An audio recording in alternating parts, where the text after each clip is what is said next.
Hi everyone, welcome back to Creator in Conversation. Today's episode is a rather unique one because the speaker being featured will be myself, Eoin McAuley. It's part of the Working Breakfast, which is a series of talks hosted at the Edge Dublin. These talks invite a number of entrepreneurs to share their personal stories of how they broke into industry and tips and advice they've learned along the way. So my talk is entitled Your Hero's Journey, taking inspiration from the monomyth of Joseph Campbell and the hero's journey. And what you're going to see is how I blend together a lot of my thinking in terms of sequential art, visual storytelling. It's mainly how to incorporate and use storytelling in business, from a brand and marketing point of view to connecting with your clients to trying to communicate your points across in the most effective manner possible. I'm actually really proud of this video. I think it synthesizes a lot of my work and serves as a good mission statement for what I do in general, plus with TASQ Art, what we try to achieve. If you're listening to this episode on our audio platforms, you can still download and listen, but I invite you to check out the YouTube page as well. It's all under TASQ Art, TASQ Art, where you're going to see the visuals of the slides I used in this presentation. So the audio is recorded live and the visuals you're about to see are taken from the slides. So sit back, relax, enjoy. I hope you find this informative. If you do, be sure to let us know in the comment section, and thank you.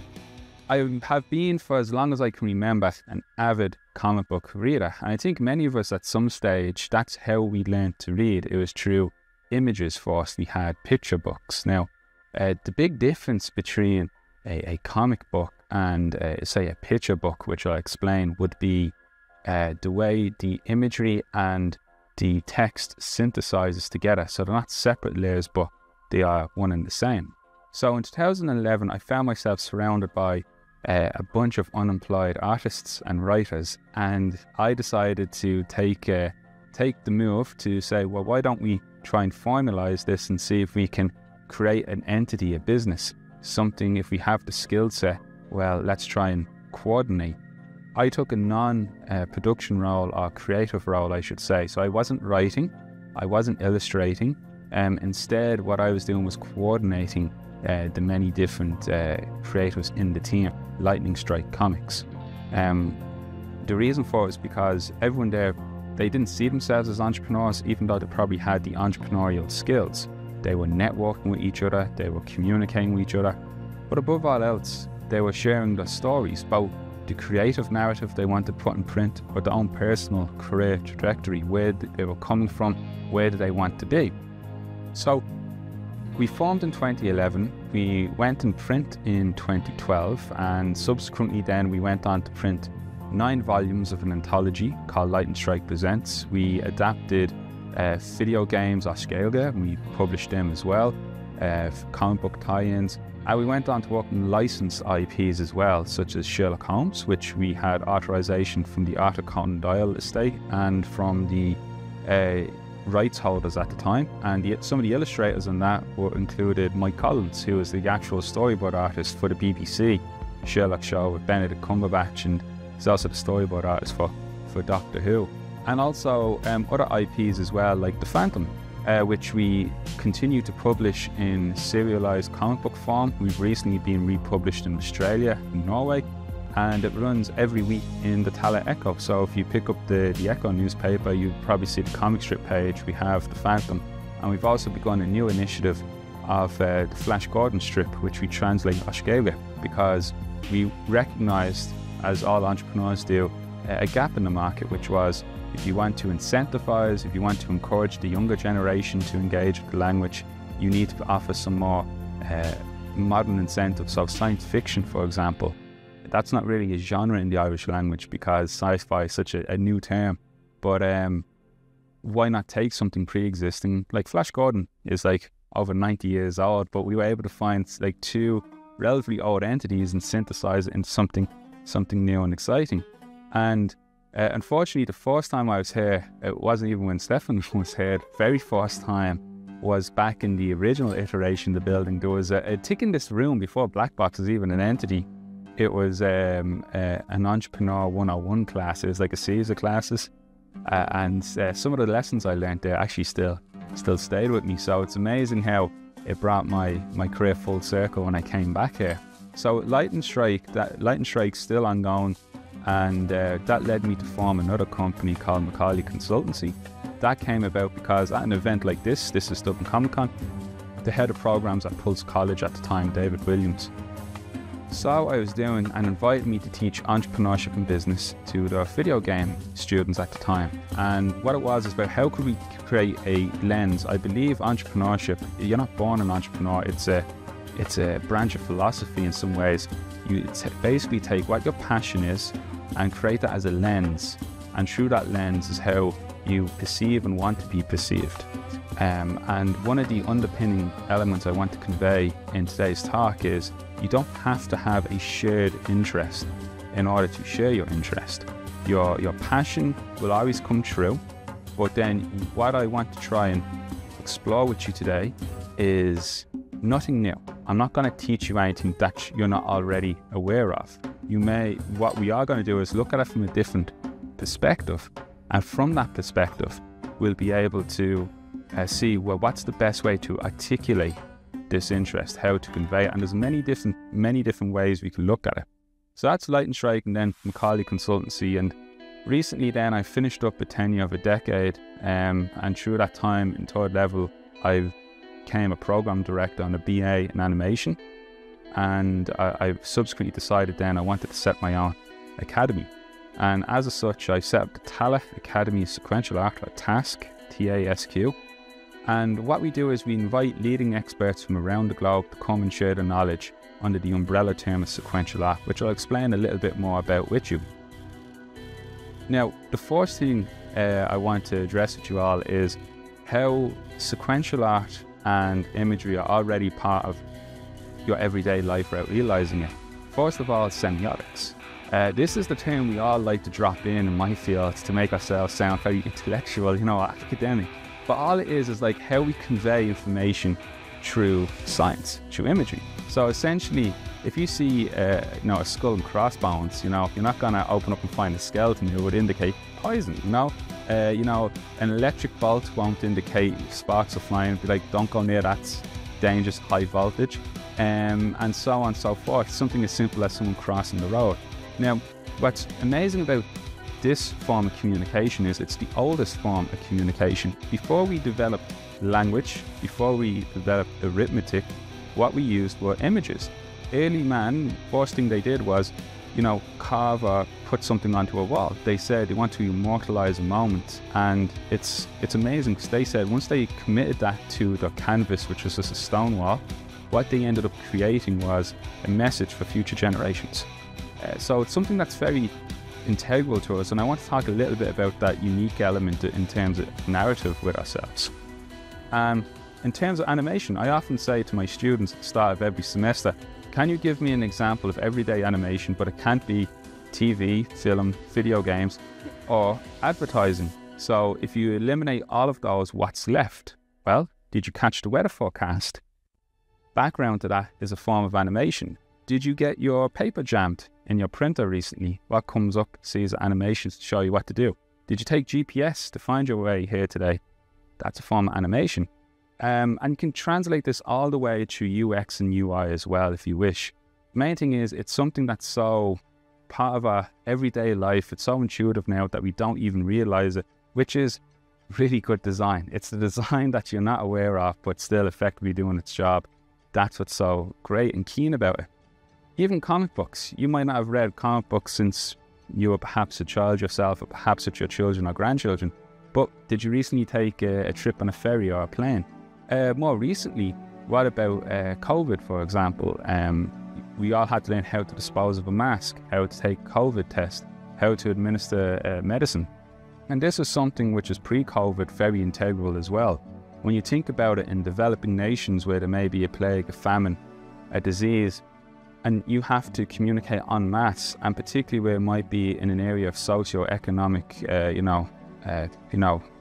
the service where they haven't got the access to the resources and the education to read and write as we do today.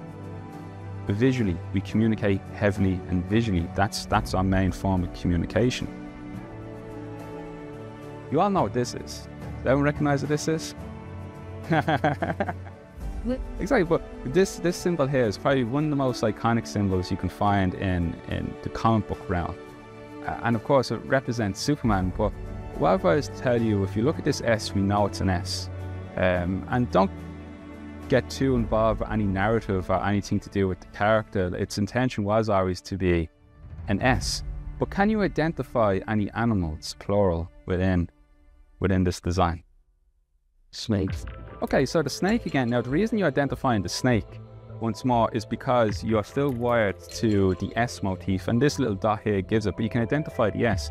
But imagine you didn't know who this character was, you didn't know anything about this symbol, and let's say we remove the color as well to be black and white. John Byrne in the 1980s redeveloped the character Superman in a series called Man of Steel, and during his childhood, he was born in Canada but grew up in the UK. And in the UK, they reprinted US comics in black and white. So John Byrne never saw the Superman S in colour. And he knew Superman was an alien, so he looked at it as an alien symbol. And he focused on the negative space. And what he saw was two fish swim past each other. So, you see, the thing is, even at this level, you're already just programmed immediately to think, oh yeah, it's the S, and then if you look for the animal, you see the snake. But then look past, and the reason I bring this up is because this is an easy reach, because we all know it's Superman S. But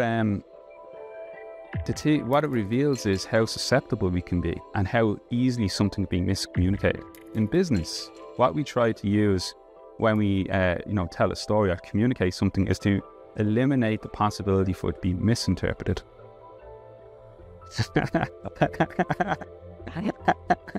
And this is from a more recent example, 1989, when Michael Uslan, who's the executive producer on this series, they wanted to take the character Batman and reintroduce it to to cinema-going audiences, but remove some of the campiness associated with the character in the 60s. But in the advertising campaign, they didn't have posters that said Batman, they literally just had the logo. And in his autobiography, The Boy Who Loved Batman, he shared an interesting statistic, which was when they did a survey of like the marketing campaign, it was one of the most effective marketing campaigns of the 80s. But apparently a high percentage thought this was an open mouth, particularly among dentists as well. They surveyed the different people, and they said they could see once more like the open mouth, and this is in 1989. So again, you just don't know what you put out there, how it may be interpreted or misinterpreted. Through no fault of your own, you can't anticipate everyone and everything, but I think when you take some time out and just consider the options before you, it leads to more effective communication, and it's all in the stories that we tell as well. So in animation, there exists something called the 12 Principles of Animation.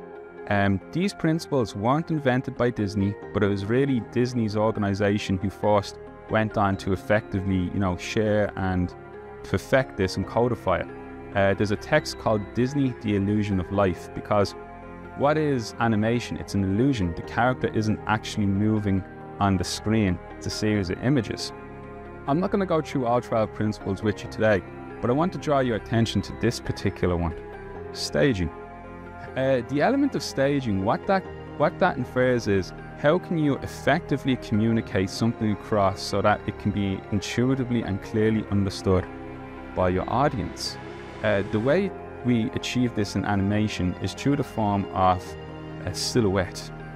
If you take your character and you were to black them out and just put them into shade and have them non-verbally do an action to convey an emotional state or their intention, how would you act that out so that it can't be misinterpreted by anyone else who's in the audience? So let's say you're tired.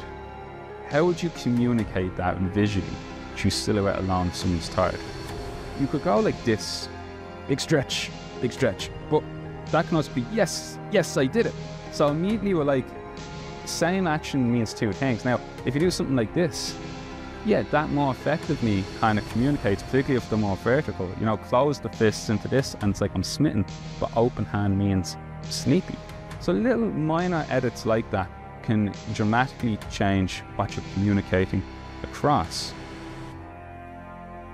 Anyone recognize who this is? Jam. And what happened to Humpty Dumpty? Tell. Exactly. Humpty Dumpty sat in the wall. Humpty Dumpty had a great fall. All the king's horses and all the king's men couldn't put Humpty together again. And why was Humpty Dumpty, why is the king so concerned about putting an egg back together again? Who said Humpty Dumpty was an egg? Where in that nursery rhyme does it say Humpty Dumpty was an egg? What happened was, this is about context. So step one is about how we can visually communicate something so it can't be misinterpreted. Next is about the context in which we're delivering the piece. Humpty Dumpty, that nursery rhyme, is really, really old. And Humpty Dumpty, I'm here to tell you, wasn't an egg. It was a cannon. And now when you know the context, it's like, all the king's horses and all the king's men couldn't put Humpty together again. Why was Humpty on a wall? Because that's where you put the cannon. So context gets lost over time sometimes. We rehearse or recite these things without any recollection, without any second thought of it. It's just embedded in the back of our minds and we say it. And sometimes it can be dark, like Bring a Ring of Posies, the story about the Black Death, for example. So all these nursery rhymes, all these stories, but something's being passed on. And then it's all about the context as well, about what you are able to preserve and to share. Without the context, you can still effectively tell a story, then it's not delivering the original message. I want to move to an adjacent field slightly to discuss with you about play. Narrative, how we tell stories, very integral to the human experience. But one of the most formative experiences that we have is play. There is a Dutch historian called Johan Huizinga who conveyed the concept of the magic circle. And what the magic circle is when you agree to play a game, you accept the rules and the narrative of that game. Now, you're all familiar with a game called The Ground is Lava. If we were to play it, what that would mean is we jump in the furniture and whoever touches the ground is dead. Now, you're not really dead, but in the context of that game, yes, you are. Someone walks in and sees us all in the furniture, they're like, what is going on? So again, context isn't there, but also they're from outside of the game. They're outside the magic circle. So why is this such a formative experience for us? Well, have you ever fed a child recently, with here's the food on the spoon? And what you try to do is you get them to engage. Initially, they're just not interested.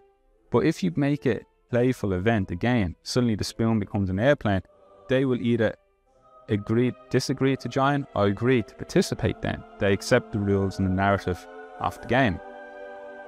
And play is older than games. Games are more structured. Games can contain a narrative, but what's really fascinating about play is it's done in many animal species.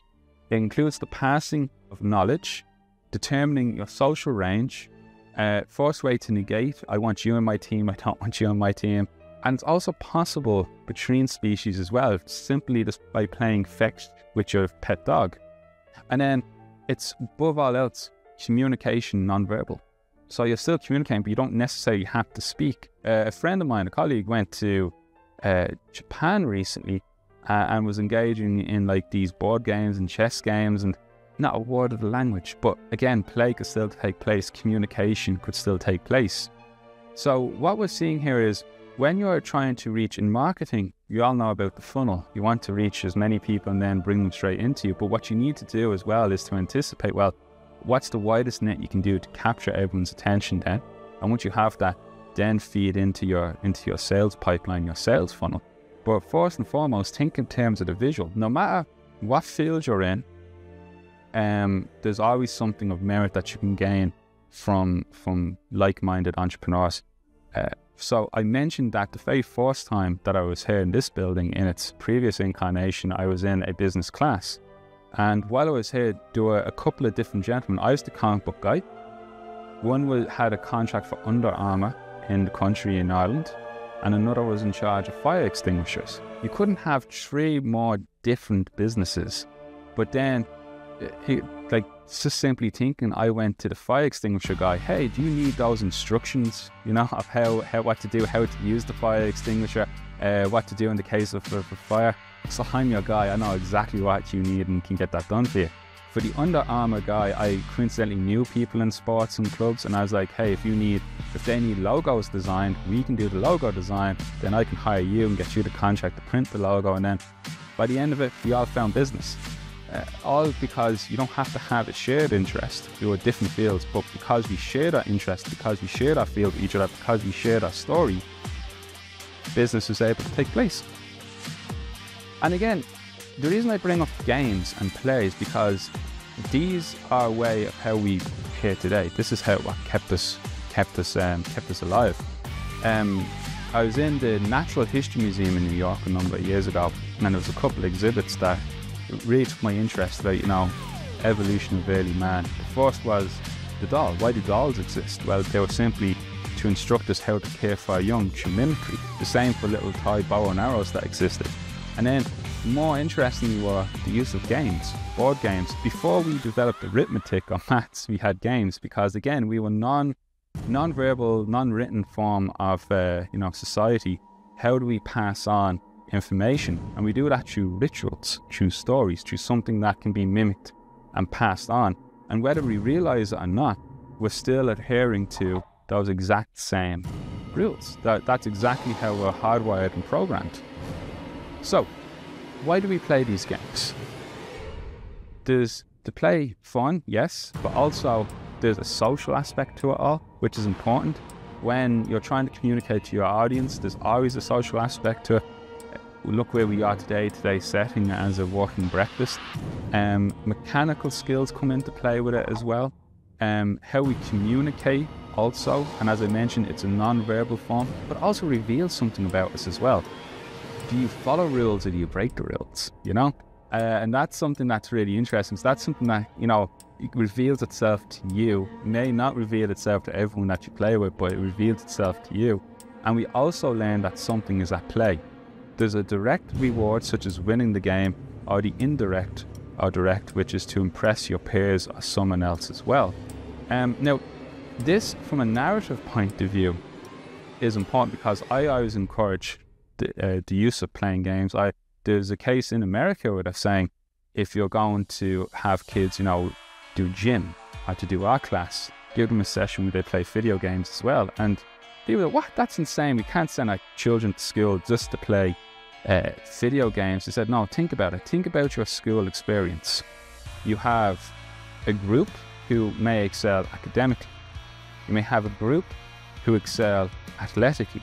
And then you have a group who may be more on the arts and drama side of things. Or you could be in the group that I probably was in, which is none of the above, It's possible. And then what happens what's the experience for the child in that case?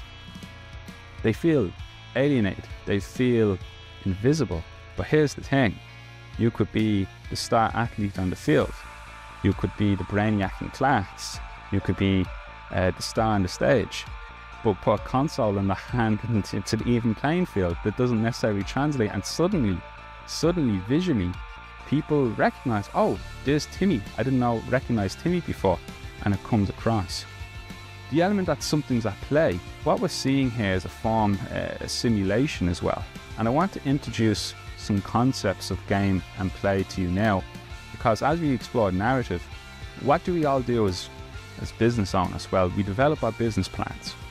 What's the purpose of the business plan? Is it a document that we fill in just to, appease the shareholders of the bank? No, it's meant to be an information management matrix. That sounds very fancy, but what it is in reality is what to do if scenario. If things are well, how to diversify our portfolio so that we can yield maximum profits. If things are a little lean, what do we need to do in order to keep the lights on and redirect our resources to be the most effective? But ultimately, you're thinking of multiple different scenarios. And, since the 1950s, this type of scenario thinking, this type of narrative processing have been used by the superpowers, particularly during the Cold War. There were simulations, computer simulations about what to do if this scenario happens, if this attacks, what would happen. And it's all building up a what-if scenario. So at this point, I want to, now that I've kind of introduced you who I am, introduce you to some of the fundamentals of of narrative and some topics such as games and play and how we can synthesize and use some of these in our everyday work association.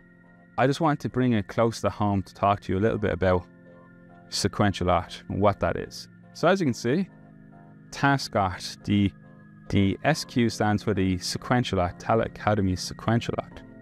And for those of you unaware with the term or unfamiliar, don't worry too much about trying to make it overcomplicated. It's essentially in its simplest form, it's comics and animation, comic books and animation, or the comic strip. Recently, since the 80s, people have used terms such as graphic novel or sequential art to appeal to a book buying or book selling audience. But we're not to lose sight of what it is at its very core. There's a fantastic text here by Scott McCloud. Scott McCloud wrote this book here, Understanding Comics. And it's an academic text, but he wrote it entirely in the form of a comic book. And it's really, really ingenious how he achieved this. But he takes the concept of sequential art and he said, well, rather than just write it and tell you, I'm going to show it to you. So even now, you don't even have to read the word balloon or the speech or the text here. You can tell exactly what's happening. And what he's doing is he's going through a definition of what is sequential art. And what it is juxtaposed, that's side by side, sequential visual art. Now, the difference between, let's say, film, you can see the film strip here, and animation and comic books, because aren't they just images juxtaposed as well? Well, one is spatial and one is temporal. And what that means is, if I was to do a comic book, I'm occupying space in the page. If I'm making a film, I'm thinking in duration, the runtime. How long will I hold people's attention? How many visuals will keep people alert throughout that duration as well? And then what you want to do as an entrepreneur is, if you do one activity, what else can that do for you? You know, if you design something, how can you take that design and use it across multiple different platforms? So let's say you make a promotional video, a simple advert. You could take a still from that video, that's your poster. You could take the audio track, that's an audio ad for radio, podcasting, and then you have the actual video, and that's for social media, cinema, TV, etc. So by doing the one activity, you've diversified it into multiple different other aspects as well. And then the other aspect of sequential art as well, I'd point out, is one, let's say the difference between, say, TV and film and a comic. One is interactive, the other is passive. If you sit back and relax and don't engage with the TV set, the TV show is still going to happen. You can pause and rewind if you want, but most likely it's passive. It doesn't require your engagement. If you want to read a comic, you actually have to go and turn the page, and you have to interact with it as well. You include dialogue, you fill in what happens between this space between the panels we call gutters, and that's a different understanding of your market. As you're probably aware, Hollywood has a high influx of comic book related and superhero fare in the medium these days. And what's really interesting with that is that everyone, thinks, well, this is probably oversaturation into the market of what's happening with the medium, and it misrepresents somewhat the rich variety of what the medium can offer. If you saw, Road to Perdition, that began as a comic book. Many people look at that work and just can't envision that having its origins in that field. But with regards to the medium itself, what we can see is DC Comics, owned by Warner Brothers, they really anticipated, due to the success of film franchises, we're going to sell a lot of books. And what they discovered was, no, you're not, because someone who watches a film may not go back and read the book. And in some cases, people read the book, don't watch the film, but the conversion from book to film is more likely than film to book. And we've seen that in multiple different franchises, like who here watched Game of Thrones, but did then go back and read the books or go on to read it as well? Who here watched the Harry Potter films, but did they go back and read the books as well? And that's important as well, about understanding, although you can diversify your tools and what you've produced, it's important to recognize that it's not one size fits all as well. You need to respond to your audience. So when you tell a story can take many different forms, but it's also a conversation. And in a conversation, you have to be receptive as well. You have to listen back, take on board the feedback and what people have to tell you. I want to talk just a little bit about the power and the importance of stories and what it kind of, what stays with us. I mentioned my undergraduate years were in Trinity College, where I studied history. And while there, I was doing some background research on myths and legends, and of course, I became very familiar with the work of Jonathan McAuley, whose character Zorro may be known to many of you, immortalised on the screen for the first time by Douglas Fairbanks. Now, the character Zorro, we would say, would be an archetype, went on to inspire other creators such as Bob Kane, who went on to create characters such as Batman. Now, immediately, this may not look like the Batman that we all know. This is Bob Kane's original design, but Bob Kane wasn't really the one responsible for making Batman the character that we all know today. That belongs to this gentleman, Bill Finger, and he made the character more iconic in terms of its design. The reason I bring all this up is because the connections and influence between Zorro and Batman, very heavy. In the comics, you see Douglas Fairbanks coming out of his secret door in a clock. That's how Batman accesses the Batcave. Even to the origin story in Batman comics, his parents are killed, leaving the Douglas Fairbanks or Tyrone Power Mark Zorro film. And the reason I bring this up is because Zorro is real. Was based on a real character. See, Batman's fictional, Zorro's fictional, but Jonathan McAuley, he was inspired by the exploits of this gentleman here. This is William Lamport, who came from Wexford. And to this day, his statue still is held in Mexico City. William Lamport wrote a Declaration of Independence a century nearly before the French. And his story is a fascinating one. I've been adapting his story in the form of a graphic novel for a number of years. We've been archiving it online, making it available for free and for people to read. We had some initial support from South Dublin County Council Arts Office. The reason I bring this up is because the power of story, how it can captivate our imaginations. And sometimes when you tell a story, what you're doing is you're passing on, as we said, information. And how this information may transform and change over time. Adam Wart. Anyone heard of Adam Wart before? Master criminal. You may know his moniker, the Napoleon of Crime, which Arthur Conan Doyle gave to Professor Moriarty.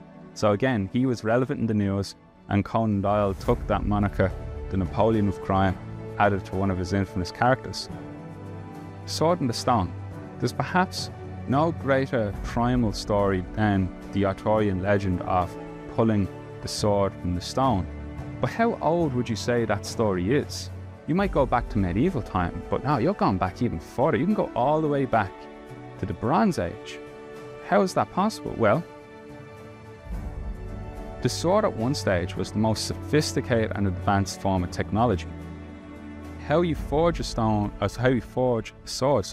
is through the stone cast.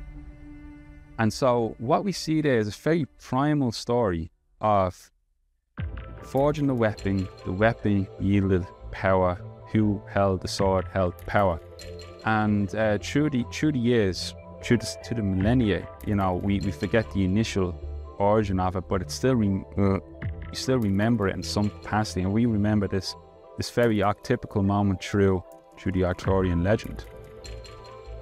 Now you're probably thinking, oh, I'm come here to talk about storytelling, entrepreneurship.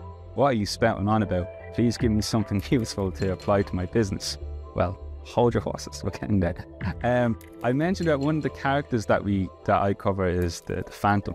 What you see here is some of the concept work that we produced in our first Phantom story.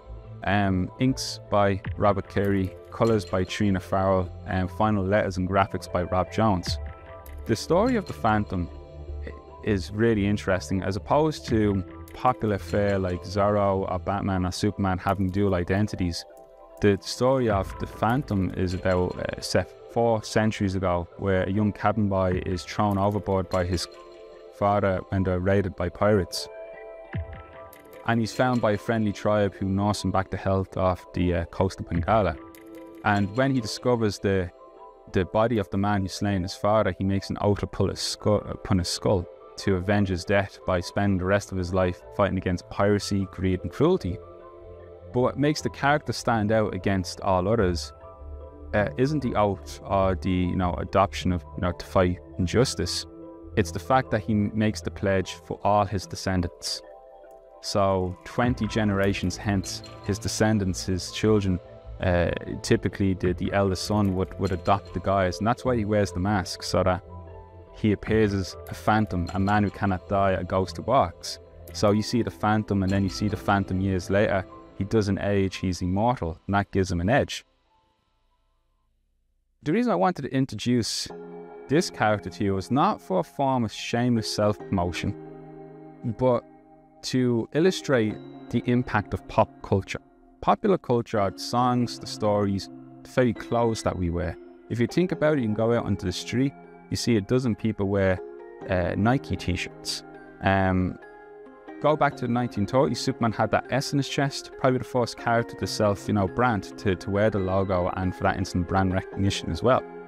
During World War II, young men sent to war, they were given ration packs, they were given, a piece of candy, some sanitary goods, and some letters from home, and something to read, usually a comic book. In New Guinea, where the soldiers were stationed, the most popular comic was The Phantom. Why? Because the local tribes in New Guinea really related with the character the Phantom. You had the mask, tribal mask, you had the hereditary title passed down, father son, the jungle setting, and what they ended up to incorporate was something we call pop tribal, which was you could introduce popular culture to any society and it finds a way. For us, we would put it on our t-shirts. But for them, what they did was they painted it onto their tribal shields. The iconography that stood out to them. And the reason I bring this up is because when we're promoting our businesses, we think of badges and t-shirts and how we can convey that. And what you're doing is, by extension, is you're telling your story, you're expanding your brand, you're creating that narrative. And this isn't something that's just unique to us. Any society would pick up and find a way to adapt these characters and these approaches to it. So I called today's talk Your Hero's Journey. And where I got that term from was through a narrative device called the monomyths. The monomyth was first brought to popularity by Joseph Campbell. Joseph Campbell was a comparative mythologist. Now, his work has been open up to many critiques. The critiques are that his work are overgeneralizations. And what that means is, you're all familiar with Snow White, but the version of Snow White you're thinking of is probably a Disney version. Are you actually thinking of the original Germanic story? So what this suggests is that some of the most common stories that we know have been watered down or altered over a period of time.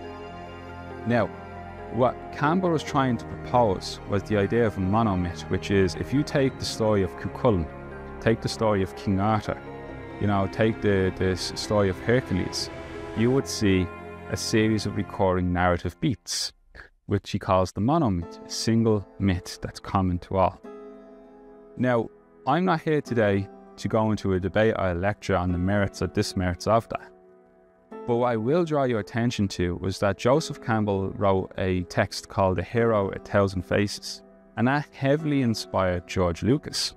George Lucas went on to create Star Wars, and no one foresaw Star Wars being a success. And when Star Wars became, in the 70s, one of the biggest franchises of all time, people immediately went to Lucas and said, where did you get this idea from? And what Lucas said was, well, I read the work of Joseph Campbell. And suddenly Joseph Campbell, this relatively unknown entity, shot to the spotlight, and everyone went, well, much to the chagrin of other academics and comparative mythologists. What really stood out was Christopher Vogler, who was a Hollywood producer then, realized there's a lot to be said with this hero's journey. So he adapted it into a memo originally for Disney, but then it went on to become a text unto its own. In essence, this is the hero's journey here. Breaking it down into its simplest terms, it's that you're introduced to a character in a zone of comfort, but they want something. So what do they go on to achieve that? And once they achieve it, they come back having changed the end result. Each point is a corresponding point in the narrative. So as you go from, let's say it's a zone of comfort, if I look at this one here, call to adventure, approach the innermost cave, ordinary world, ordeal, each one's an opposite echo to what's happening. But you all as entrepreneurs, this is already familiar to you, because what do you try to do in business? You don't sell features to people, you sell the benefit. Why do they want to buy from you? Tell them the scenario, tell them the story. Here's the problem I've identified, here's where you are now, this is what you want.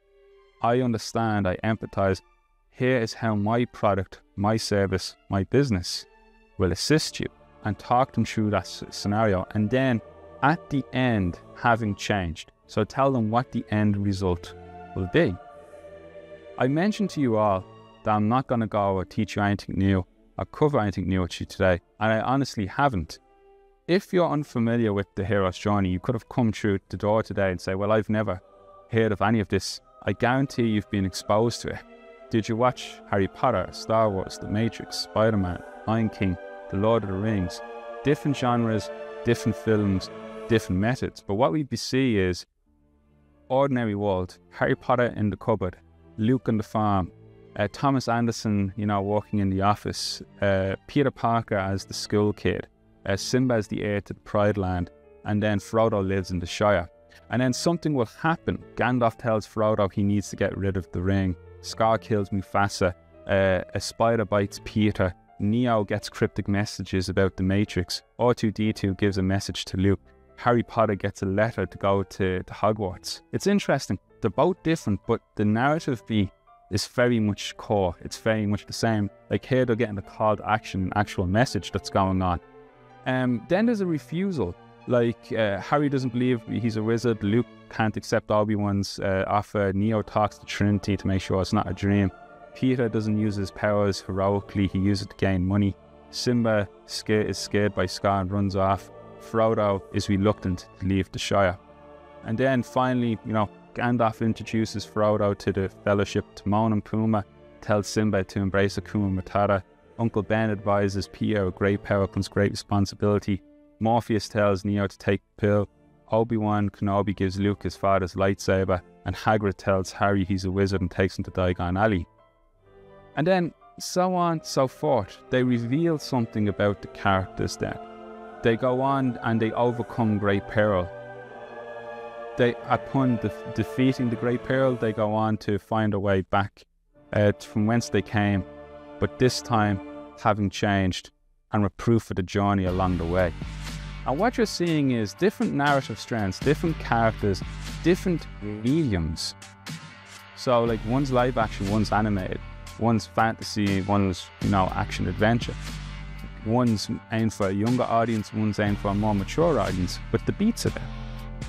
So you've all been exposed to this journey in some capacity.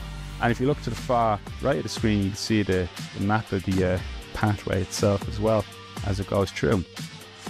And all this is probably the concern with Fogler and Campbell was it's overgeneralizing, so it's still walking down an interpretation. But there's a formula here, and this formula we can take and can use in business. How do we use it?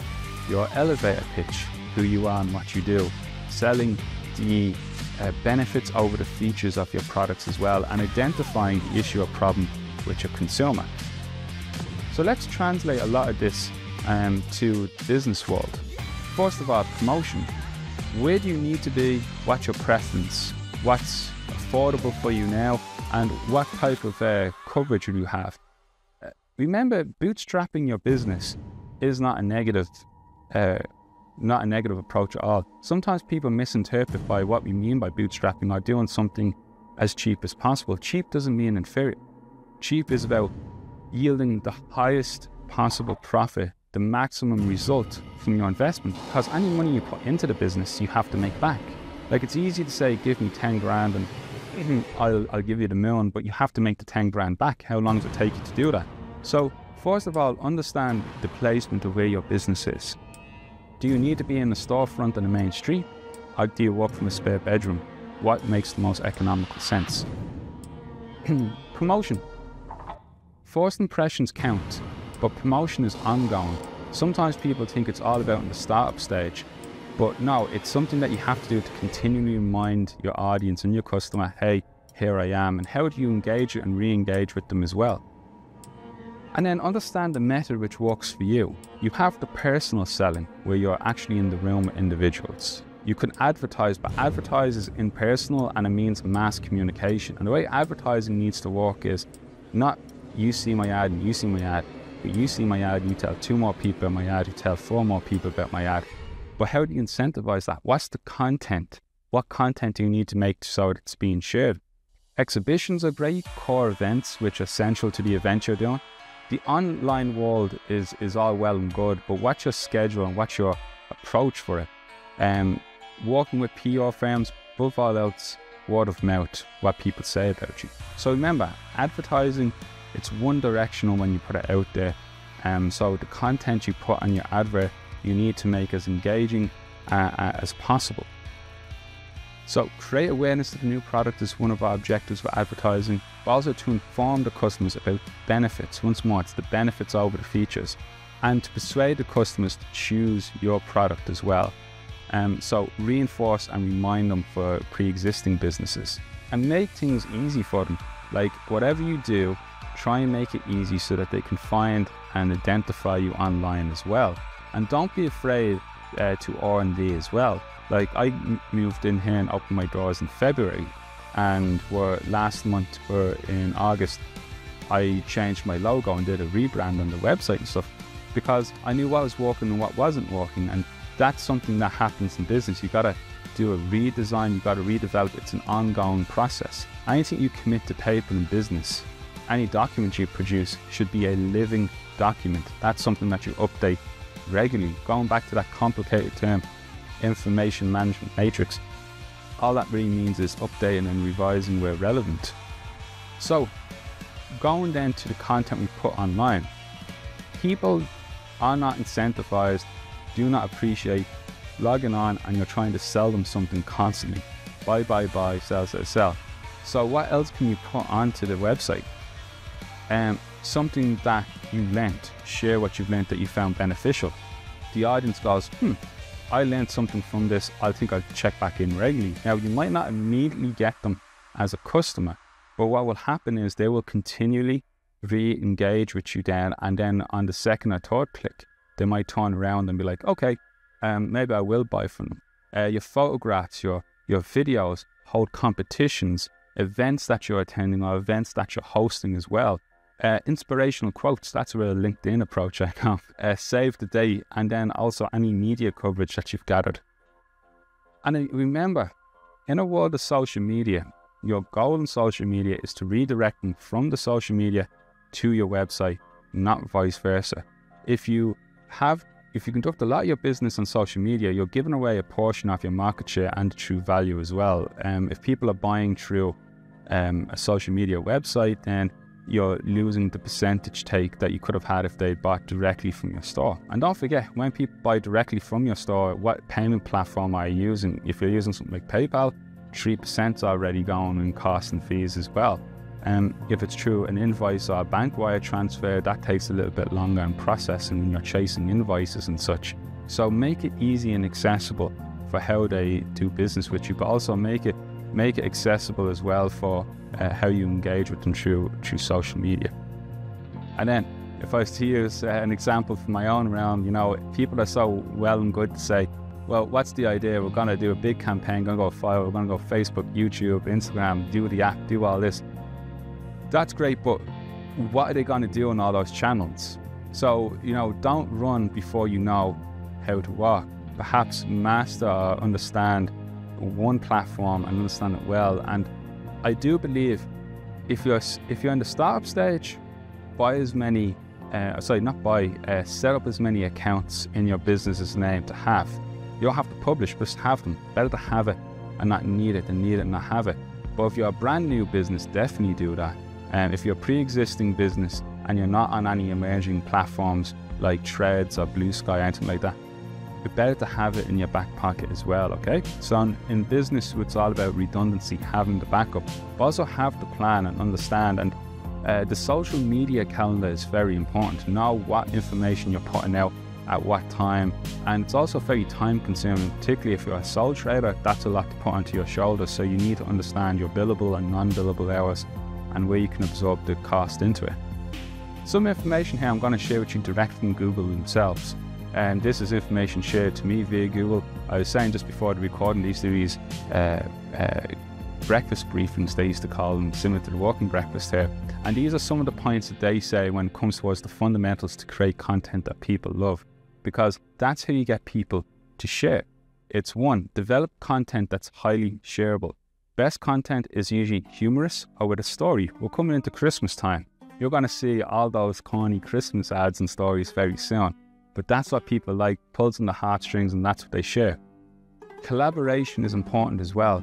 Don't just walk in isolation. If you're entering into a new field as well, seek out collaborators. And it's the same when you go for a quote. Don't just collaborate with the first person who responds to your message. Reach out and do due diligence as well with your potential collaborators.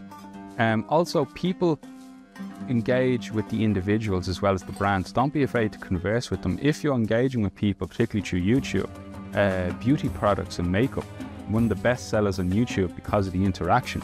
So consider that as well. People are subscribing to the people, not necessarily brands. And have a consistent format and schedule and voice. Like if you're committing to a new podcast, for example, or a video blog, has to be at the exact same time, the exact same day a week, without fail.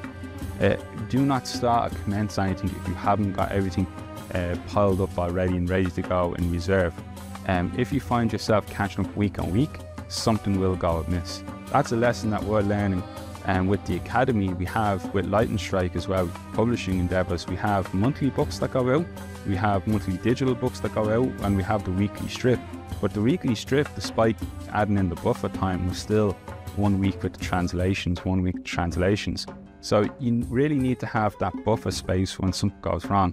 If you're not confident you can accrue that information readily, then what you should consider is breaking it down into seasons. So say, here's season 1, it'll run for 12 weeks, then take a break. It'll prevent burnout for you and make sure that you have enough time to catch up on the pre-recorded episodes as well. And also, you have 5 seconds. Like if you're making an ad or you want to capture someone's attention, the first 5 seconds are crucial because that's when they'll decide whether they're going to click on or off. So that's where you need to really stand out. Be big, be loud, be engaging in those 5 seconds. Keep it short is always important as well. People's attention span is a shot. Show viewers what you're all about. Use calls to action.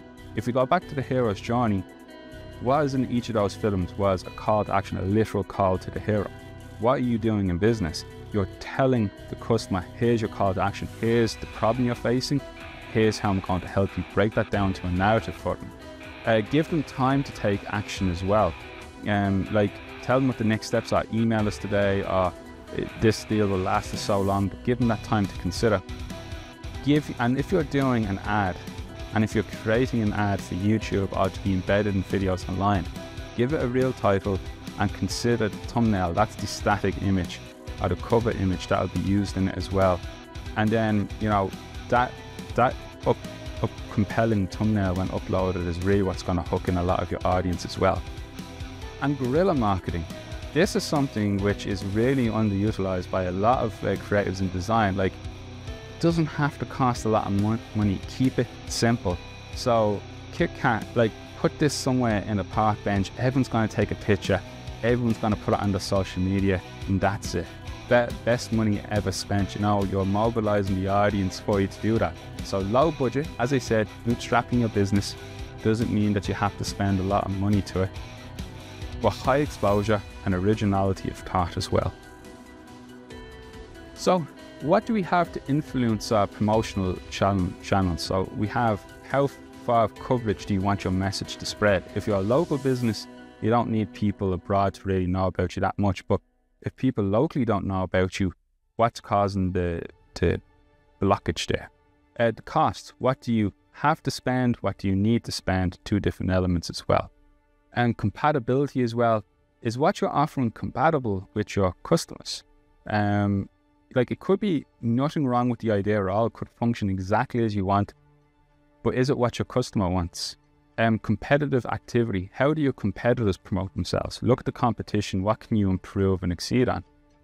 And be consistent on all your screens. So if you have a website, if you have a YouTube channel, whatever it is, consider the screen and the usage. Chances are people won't be looking at you on a desktop. They'll be primarily looking at you on a tablet and a phone. But how you develop and how you lay that out is really important. Now in the field of animation, when people are developing for TV or streaming, you're considering the screen as the phone. When we're considering something for cinema, we're thinking as wide as IMAX. But there's a difference in what you're putting out there and the visual content. You've seen it yourself when you get on a plane and it says this film has been adapted for the film. A lot of it is for swearing, whatever else, but a lot of it's to do with the actual size of the screen. They have to make edits to it. So, when you're sharing content, what you're looking to do is to trigger a strong response. Emotion. We share because we care. So something that's cutesy-wootsy, something that pulls in the heartstrings, that's what gets the shares. As I said, we're coming to that Christmas period now. Social proof.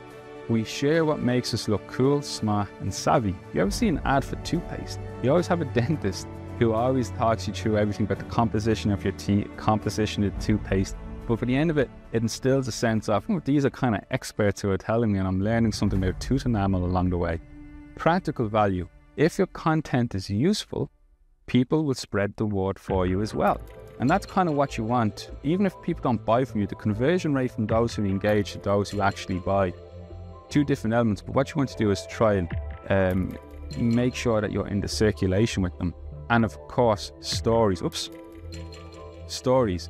The undercurrent of contagious content. People don't share information. What they are sharing are stories. And it's the story of your brand, the story of your project, the story of you. And then you have to say, well, what's the best platform for you to share that story? Is it through engagement and social media, through video?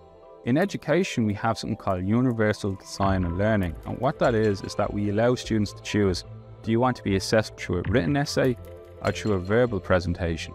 Because some of us communicate differently. And it's important to understand, in my very early years lecturing with my game students, I was explaining to them this story about a CEO who was with his colleagues, gave a presentation to a major publisher. They were an indie company. And when they were presenting, the CEO kind of stuttered a little bit of a nervous speaker. The publisher who was going to acquire the company and the project went away and debriefed. And the head of that publisher was like, you know, that was a bit of a rocky presentation. I like this project. I like the product. We'll go for it, but they need to get rid of that presenter. They were like, that presenter is the CEO. And then that did not instill confidence in the publisher to purchase, and they just said, we're walking away from the deal.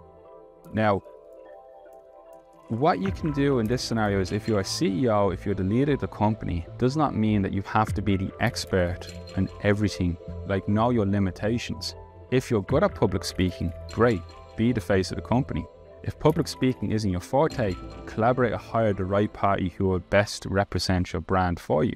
It doesn't disconnect you. It doesn't mean that, you know, you yourself are inferior in your role at all. It's just that you understand the importance of delegation and you understand the importance of execution and getting that information and idea across as well. So play to your strengths would be one of the main things if you're communicating a story. It's the same way as, like, anyone can make a video on the phone, take out and record, but to make it professional, to make it, you know, as I said, effectively communicate across what you want, collaborate with the right partners. And that's why early on I was saying about the importance of collaboration as well. What do we use toilet paper for? You have to clean your bum with it. And that's really embarrassing. Like, you have to go and say, oh, well, here's what we're going to do. Someone has to sell this. But how do they sell toilet paper? The Andrax puppy, you know, a soft little puppy. Going back to my rule there of, you know, the emotion we share because we care. Here we have this product here called Squatty Potty, which is essentially a fragrance for when it's a little strong whiff in the bathroom afterwards. So how do you communicate this across? Well, what they did at Squatty Potty was they have the mascot, which is a unicorn.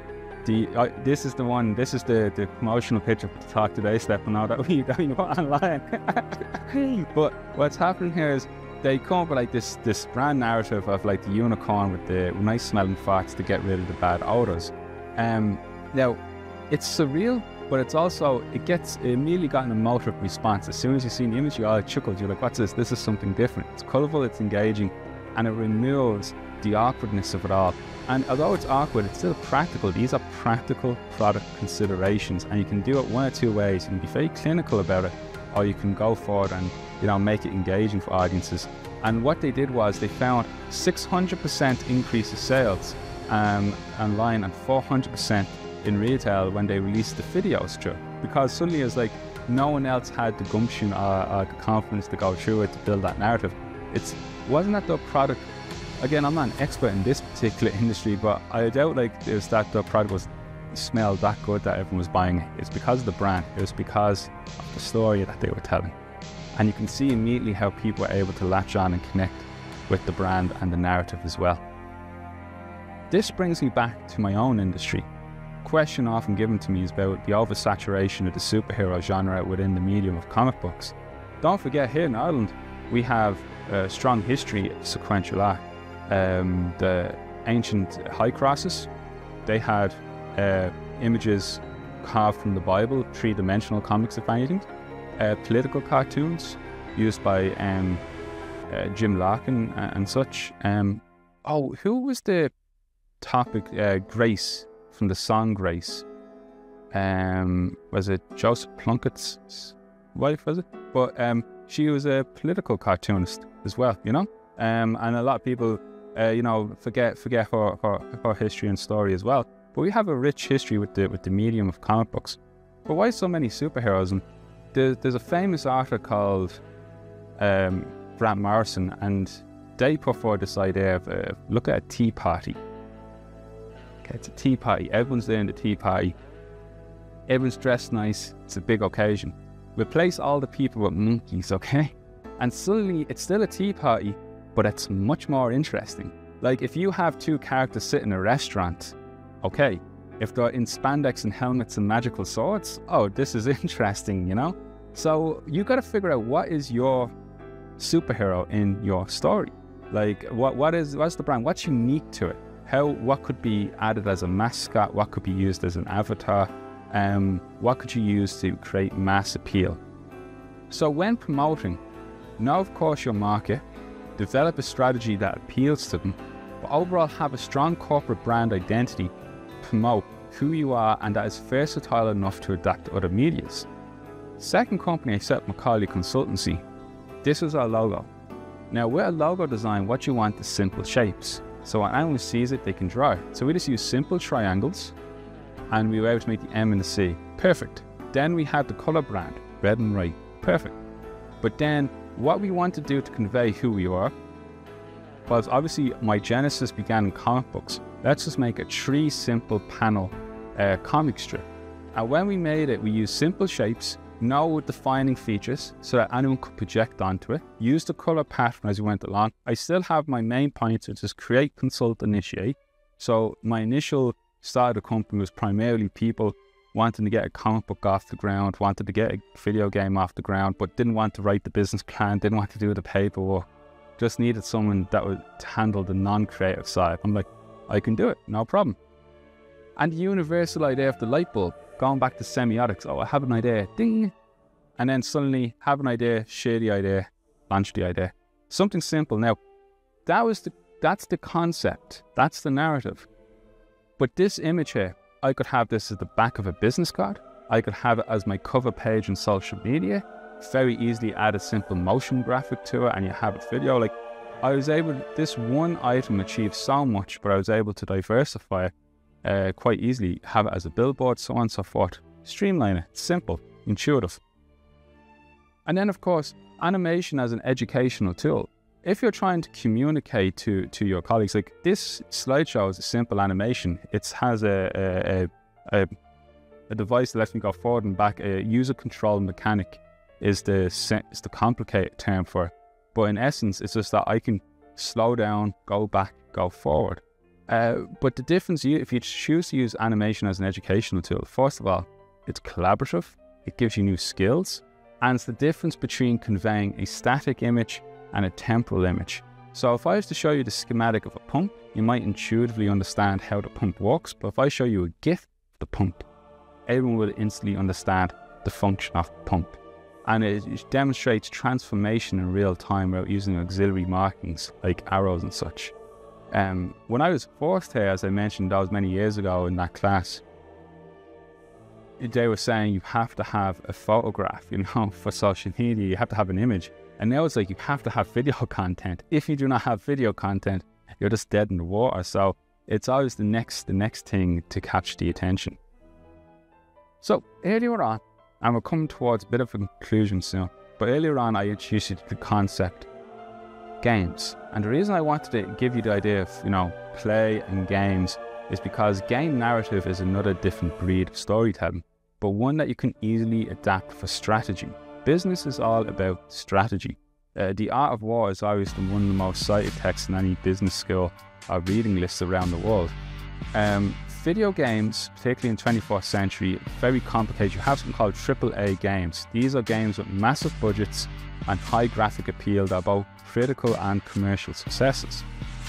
When designing your games, you have 3 different options: linear, string of pearls, or branching. Linear takes you from A to B, okay? So it's a straightforward line, you can't veer off the path, you keep going forward. String of pearls is that you have little side quests that you might achieve, so you can set your pace and then you might do little add-ons along the way. And then branching is, branching then is where you will have what decision you take will lead you to different outcomes, okay? Now, again, what is the business plan? It's a what-if scenario. It's showing you like your cash flow, all of this, you put it out and then you update it. So what happens changes as you progress. And this branching aspect here, this is where you can plan out your strategy as your business, where you're going to go, what you're intending to do. So don't just think in linear terms, think in what if, and if you're mapping it out, look at what a writer's room does, look at what studio heads do, see how they plan out their narrative devices, and adapt some of those narrative devices for your own end, for your business. And again, in business, we do tell stories, even if it's internal. We do the persona exercise. Who is your customer? You have a rough idea. There may be this demographic, might live in this area. Well, come up with a fictional person, fictional entity that best represents who your designated customer is, and then build a narrative around it. Every class I've designed, every project I've done, we've always done a persona exercise. Who is this for? Because what's the first thing your investor's going to ask, your colleague's going to ask, the bank's going to ask? Who's going to buy this? Who's this service for? You could tell them all about your skills, all about your backgrounds and achievements, but that doesn't translate to sales. What translates to sales is a clear path to, this is the consumer, this is what they're willing to spend. How you get to this is through the laborious process of market research, surveys, networking, etc. But then once you've done all that work, you might be a little exhausted, but don't just stop. Take that data and form your story. That's the important thing. Form the story. Could be through a persona exercise, could be through an advertising campaign, could be through a new mascot, wherever it is, find the appeal, find the story, and hit those beats as well. So I'll conclude this portion talk. I'm happy to take any questions that you might have with two core points here. One is that you do not have to have a shared interest in order to share your interest. That is something that's really important. Second is, the very worst thing will always outlast the very best memory. So if you have an idea for anything, write it down. Keep a notebook, type it onto your phone, voice recorder, whatever it is. Keep a record, because so many people have ideas and then it just disappears into the ether. If you would like to consider tools to achieve some of the material that I've recommended today, if you want to do, let's say you're inspired to do a little simple comic strip, there's a software website called Canva, which is free to use as well, that has easy to use templates you can manipulate. This wasn't made in Canva, but you could easily replicate it in Canva, as opposed to having to use a Photoshop license and such as well. And it also lets you make little mini videos and graphics as well for Instagram stories and such. If you want to make your own form of animation, there's also like Flux Time Studios are free to use as well, which you can try out. So, and these slides here, I produced these. I didn't even use Microsoft Word. I just used Google Docs, like Google Slides, which is free with every Gmail account. And with that, you can embed a YouTube video also. And so, if you don't feel that you're that, confident in producing visual aids or computer literacy or whatever rules you're using, you're not much on social media, there's so many accessible tools out there. Like, there's a wealth of it. My only advice would be experiment, take your time. Because you don't want to rush something, you don't want to spread yourself too thin.